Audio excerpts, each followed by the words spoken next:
Dot I cap, कितना value था ये 1, क्योंकि ये आई जो है ना यूनिट वेक्टर है और ये एक्स एक्सिस को रिप्रेजेंट करता है। ये भी आई यूनिट वेक्टर है आई कैप, ये भी एक्स एक्सिस को रिप्रेजेंट करता है। तो ये 1 होता है इंटू 1 होता है, cos 0 डिग्री होता है, cos 0 का वैल्यू होता है 1, ठीक है ना। तो ये 1 आ जाता है इस तरह से, ठीक है।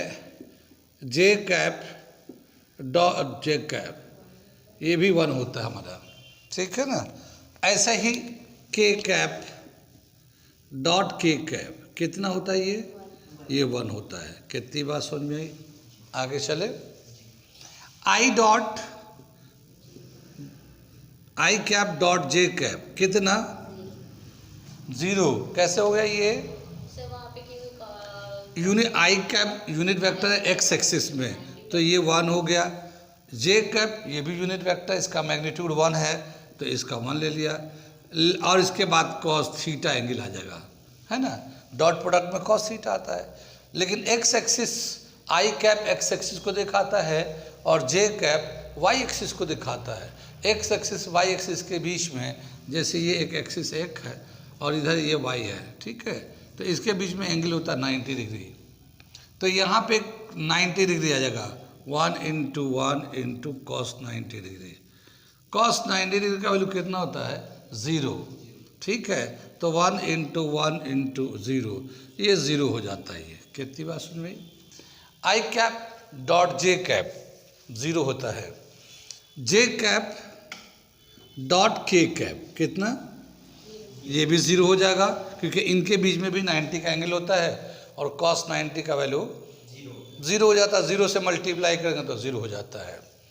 और ऐसे ही जे कैप के कैप डॉट आई कैप ये भी 0 हो जाता है। कितनी बात सुन में? अगर हम इसको ये ध्यान से देखिएगा, ये आई कैप जे कैप के कैप ये ऐसे ले रहे हैं, आई जे के आई ऐसे ले रहे हैं। अगर हमने इसको ऐसे ले ले, आई जे कैप डॉट आई कैप, फिर क्या होगा, ठीक है ना, ये भी 0 हो जाएगा। बात सुन में रही है, क्योंकि ये एक्स एक्सिस में है, ये वाई एक्सिस में है। समझ में आ गया प्रॉपर्टीज ये वाला। सेम वेक्टर को सेम यूनिट वेक्टर को मल्टीप्लाई करते तो 1 हो जाता है, और दो अलग अलग यूनिट वेक्टर को मल्टीप्लाई करते हैं तो वो 0 हो जाता है, क्योंकि उसके बीच में 90 का एंगल हो जाता है। आगे देखते हैं, डॉट प्रोडक्ट ऑफ 2 वेक्टर निकालना चाहते हैं और देखते हैं क्या रिलेशन निकलता है, ठीक है ना। कितनी बात सुन में? ये मिटा दूं मैं, ए वेक्टर है एक, इसको हम x1 आई कैप प्लस y1 जे कैप प्लस z1 के कैप, ये हम लोग ले लिया। ये दूसरा वेक्टर लेते हैं बी वेक्टर x2 आई कैप प्लस y2 जे कैप प्लस z2 के कैप। बात सुनिए, ये जो x1 y1 z1 है ना, ये इसका पहले वाले इक्वेशन का कोफिशिएंट है, पहले वाले इक्वेशन का कोफिशिएंट है। ऐसे बी वेक्टर में x2 y2 z2 ये सेकेंड इक्वेशन का कोफिशिएंट है। इसको हम लोग मल्टीप्लाई कर रहे हैं, ए वेक्टर डॉट बी वेक्टर ऐसे। कितनी बात सुन में? तो इसका क्या फॉर्मूला था, ए डॉट बी का magnitude of A magnitude of B cos theta, यही तो हमारा रिजल्ट होता है। अब हमें पहले ये डॉट प्रोडक्ट निकालते हैं। कितनी बात सुन में? पहले हम लोग डॉट प्रोडक्ट निकालते हैं इसका। तो ए का जो कोफिशिएंट इक्वेशन है ये वाला है, तो x1 आई कैप y1 जे कैप z1 के कैप, ठीक है ना। और डॉट x2 आई कैप y2 जे कैप z2 के कैप। कितनी बात सुनी? आगे चले पीछे चले, समझ में आ रही बात? अब देखो क्या आ रहा है, ये इससे हम लोग इस पूरे को मल्टीप्लाई करेंगे, इस वाले टर्म से इस पूरे को मल्टीप्लाई करेंगे ऐसे। x2 i कैप से हम लोग मल्टीप्लाई कर रहे हैं x1 i cap, y1 j cap, z1 k cap को मल्टीप्लाई कर दिया। फिर यहाँ प्लस का साइन है, प्लस का साइन लगा दिया।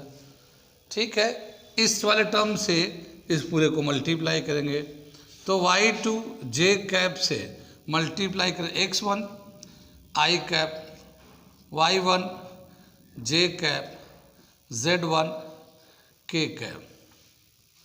कहती बात सुन में। फिर हम लोग इस तीसरे से मल्टीप्लाई करेंगे, दिख रहा है पीछे वाले बच्चों को? ठीक है, तो ये हम लोग ले लेंगे, यहाँ से हम नीचे ले लेते हैं।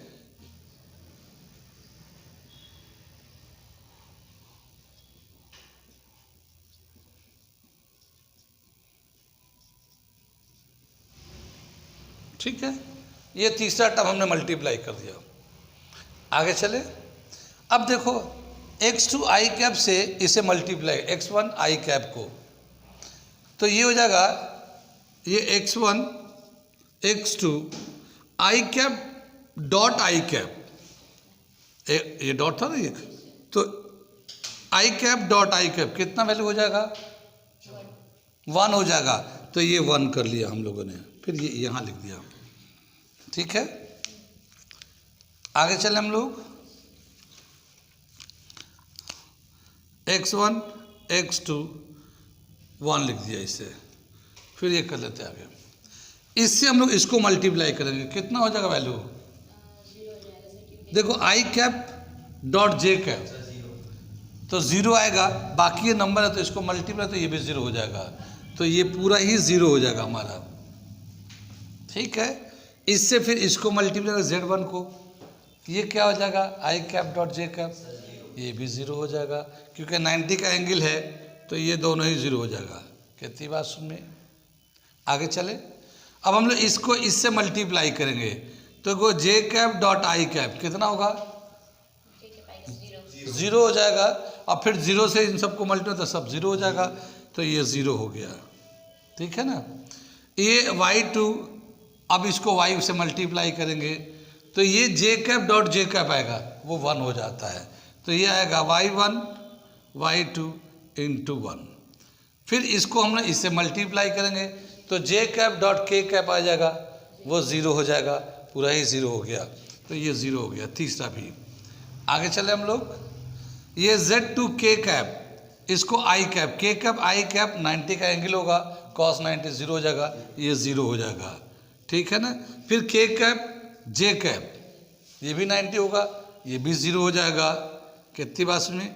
फिर ये k कैप, तो यहाँ पे z2 z1, तो यहाँ पे आएगा z1 z2, ये आ गया हमारा। यानी अगर हम लोग a vector co dot b vector से मल्टीप्लाई, a वेक्टर को b वेक्टर से डॉट प्रोडक्ट निकाले तो हमारा जो रिलेशन आता है वो ये आता है। क्या चीज़? a vector dot b vector is equal to x1 x2 plus y1 y2 plus z1 z2। ये हमारा डॉट प्रोडक्ट का वैल्यू आता है, इसका वैल्यू आ जाता वो, बाकी सब 0 हुआ। देख रहे कैसे हो गया? ठीक है ना, तो दो वेक्टर का डॉट प्रोडक्ट अगर निकालेंगे तो वो हमारा x1 x2 plus y1 y2 plus z1 z2 आता है, उसका प्रोडक्ट का वैल्यू। ठीक, ये नोट कर लिए, कुछ पूछना है तो पूछ लीजिए। ठीक है, तो ए का जो है मैग्नीट्यूड निकालते हैं हम लोग। ए का मैग्नीट्यूड कैसे निकालते हैं, इसको मैं कंप्लीट करता हूँ, जैसा ऑन है ना ये। तो ए का मैग्नीट्यूड निकालेंगे x1 square plus y1 square plus z1 square whole root, ये ए का मैग्नीट्यूड आ जाएगा। ठीक है ना, ए का मैग्नीट्यूड हो जाएगा। ऐसे ही बी का आ जाएगा, बी का मैग्नीट्यूड निकालेंगे x2 square y2 square z2 square whole root. ठीक है ना, ये बी का मैग्नीट्यूड आ जाएगा। कितनी बात सुनिए, मैग्नीट्यूड तो ऐसे निकालते ना, ये सब समझ में बता रही है। अब अगर मान लो कोई किसी का वैल्यू हमें निकालना, कॉस थीटा निकालना है, दो वेक्टर दे रखा है इस तरह से ए एंड बी, तो इनके बीच में एंगल कितना है, कॉस थीटा कितना है, कैसे निकालेंगे? ठीक है ना। इधर से मैं थोड़ा सा मिटा दूँ इसको जो अगर हम लोग मिटाते हैं ये दे रखा है, इन दोनों का डॉट प्रोडक्ट का वैल्यू क्या होता है, x1 x2 plus y1 y2 plus z1 z2। ये तो हमारा a डॉट b का वैल्यू आ जाएगा। और इसका जो है a का x1 plus x1 square y1 square z1 square whole root, ये तो a का वैल्यू हो जाएगा। ऐसे b का वैल्यू कितना हो जाएगा हमारा, x2 square plus y2 square plus z2 square, ये कॉस थीटा हो जाएगा ये। ठीक है ना। कॉस थीटा अगर निकालना चाहते हैं तो कॉस थीटा तो ऐसे ही रहेगा, ये आ जाएगा x1 x2 y1 y2 z1 z2 upon x1 square plus y1 square plus z1 square whole root, ये है। और दूसरा जो है ना x2 square plus y2 square plus z2 square, ठीक है ना, कॉस थीटा। तो कॉस थीटा अगर एंगल निकालना किसी दो वेक्टर के बीच में डॉट प्रोडक्ट ले रहे हैं तो पहले डॉट प्रोडक्ट का वैल्यू तो ऐसे निकाल देंगे हम लोग, a का मैग्नीट्यूड ये हो जाएगा, b का मैग्नीट्यूड ये हो जाएगा, और इसको सिंप्लीफाई कर देंगे तो हमारा कॉस थीटा भी निकल जाएगा।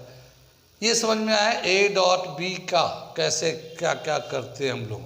आगे हम लोग जब इसके कुछ क्वेश्चन करेंगे तो और भी बहुत सारे कंसेप्ट क्लियर होंगे। ऐसा करते एक दो क्वेश्चन कर लेते हैं इसको, ठीक है, इसे नोट कर लीजिए। ये एक क्वेश्चन कर रहे हैं हम लोग डॉट प्रोडक्ट के बेस पे, क्या दे रखा है ये, find the angle between the vectors a vector i cap plus 2j cap minus k cap and b vector is equal to minus i cap plus j cap minus 2k cap. तो इन दोनों vector के बीच में कितने का angle होगा ये निकालना है। कैसे करेंगे, कुछ आइडिया? अभी अभी हम लोगों ने रिलेशन सब ड्राइव किया है, बताया है, उसी रिलेशन के बेस पे इसे निकालेंगे। कॉस थीटा का वैल्यू क्या होता है हमारा, कॉस थीटा का वैल्यू जैसे ये होता है, सोल्यूशन हम लोग कर रहे हैं, इसका सोल्यूशन कर रहे हैं हम लोग, क्या दे रखा है ये, A vector dot B vector is equal to A B cos theta, है ना ये। तो कॉस थीटा का वैल्यू आ जाएगा हमारा, कॉस थीटा का वैल्यू हो जाएगा A vector dot B vector upon A B, ये आ जाएगा हमारा, ठीक। लेकिन A vector dot B vector का हम लोग का एक जनरल फॉर्मूला जो था, क्या था ये, x1 x2 plus y1 y2 plus z1 z2, ये तो एक x dot A dot B का वैल्यू था, और ये मैग्नीट्यूड है तो x1 square plus y1 square plus z1 square का होल रूट, और ये b वाले का भी होगा x2 square plus y2 square plus z2 square का होल रूट। कितनी बात सुन रही, यही फॉर्मूला था ना। अब देखो x1 यहाँ पे x1 x2 इसमें से अगर देखते हैं तो इसके हिसाब से यहाँ हम लोग x1 ये वाला वैल्यू है 1, यहाँ पे ये 1 है तो 1 हो गया। x2 जो है सॉरी y1 जो है ये प्लस 2 है तो 2 लिख दिया। z1 जो है यहाँ पे -1 आ जाएगा, ये z1 -1 हो गया। x2 का वैल्यू क्या हो जाएगा, यहाँ से x2 है -1, x2 का वैल्यू हो गया। y2 का वैल्यू हो जाएगा हमारा +1 एंड z2 का वैल्यू हो जाएगा हमारा -2। कितनी बात सुन में समझ में आ गया ना। इस इक्वेशन से हम लोगों ने वैल्यू डाल दिया, इसमें जो जो वैल्यू दिया था कोफिशिएंट उसके हिसाब से डाल दिया। अब हम लोग इस वाले रिलेशन में डाल देते हैं, ये जो हमारा कॉस थीटा का रिलेशन लिखा है, तो x1 इंटू x2 आ जाएगा हमारा। यहाँ पे जो है अगर हम लोग कॉस थीटा लिखते हैं, इसको यहाँ हम लोग कॉस थीटा ले लेते हैं, cos theta is equal to ये इसमें डालते हैं। x1 कितना था, x1 1 x2 -1, तो 1 -1 से मल्टीप्लाई कर दिया, फिर प्लस y1 y2 2 इंटू 1, ये 2 है ये 1 है, देख रहे ना, y1 2 था y2 1 है, मल्टीप्लाई कर दिया। फिर Z1 Z2, तो ये प्लस -1 ये Z1 है और -2 Z2 है, ये ऊपर का वैल्यू हो गया। कितना समझ में आई है? इसका वैल्यू आ गया ऊपर का, ठीक। और अब इसका हम लोग स्क्वायर करके रूट लेते हैं, तो x1 का कोफिशिएंट है ये 1 स्क्वायर प्लस 2 का स्क्वायर -1 का स्क्वायर होल रूट। ये तो हमारा पहला ए का हो गया, ये वाला हो गया, पहले वाले का हो गया, ठीक है ना, ए का। अब बी का ये वाला है, दूसरे वाले का इक्वेशन, दूसरे वाले का। तो इसके लिए क्या, -1 का ये हमारा रूट, दूसरा रूट आ गया, -1 का स्क्वायर, ये फिर 1 का स्क्वायर, फिर ये -2 का स्क्वायर, -2 का स्क्वायर, ये हमारा बी वाला इक्वेशन आ गया। कितनी बात सुन में? आगे चले हम लोग। यहाँ देखिए, इन दोनों को मल्टीप्लाई करेंगे तो cos theta is equal to -1 आ गया, 1 इंटू -1 1, ये +2 आ गया ये, और यहाँ पे माइनस माइनस प्लस 2 आ जाएगा, ये 2 × 2, ये तो ऊपर का हो गया। नीचे का देखो, 1 का स्क्वायर 1, 2 का स्क्वायर 4, 1 का स्क्वायर -1 का स्क्वायर 1, तो 4 1 5 6, तो ये √6 हो गया। ये बात समझ में आ रही है? यहाँ पे होगा -1 का स्क्वायर 1, +1 का स्क्वायर 1, 2 का -2 का स्क्वायर 4, तो ये भी 6 आएगा, √6 इसका भी आ जाएगा, ठीक।